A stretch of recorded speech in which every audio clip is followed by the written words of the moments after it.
Hi, this is Jer Bear, the One-Eyed Computer Guy. Today we're looking at a Lenovo IdeaPad 100-15ibd. You're going to need a small Phillips head screwdriver, a plastic pry tool, and about 10 minutes of your time. The Lenovo is a bit deceptive about how to get into it. As you can see, the battery up top doesn't quite slide off like you think it would. To begin, you're going to need to remove all 11 screws from the bottom and then flip the computer around, and we're going to have to remove the keyboard using our plastic pry tool to get in. I always start at the left hand corner and slide my way to the right in order to release the keyboard, and then I'll slide it up, and you can see the ribbon cable connector, which you'll just flip up.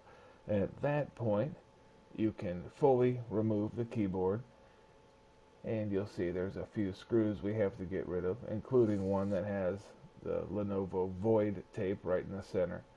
After that, slide the CD drive to the right and begin to pry around the perimeter of the computer.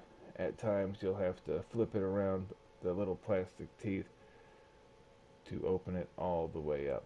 Now here's where the poor design comes in. You can see there's a couple screws up top for the battery release, but it is connected underneath the motherboard, so it's a little hard to take off. The hard drive here has 4 screws you'll remove and keep, and it just slides to the left, and you can remove it at that point.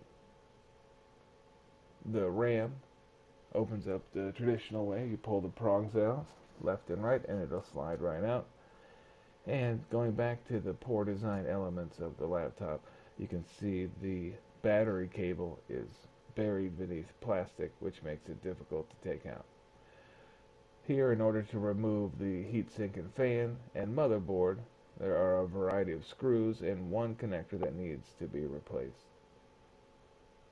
Hopefully that helps clear up the Lenovo IdeaPad 100.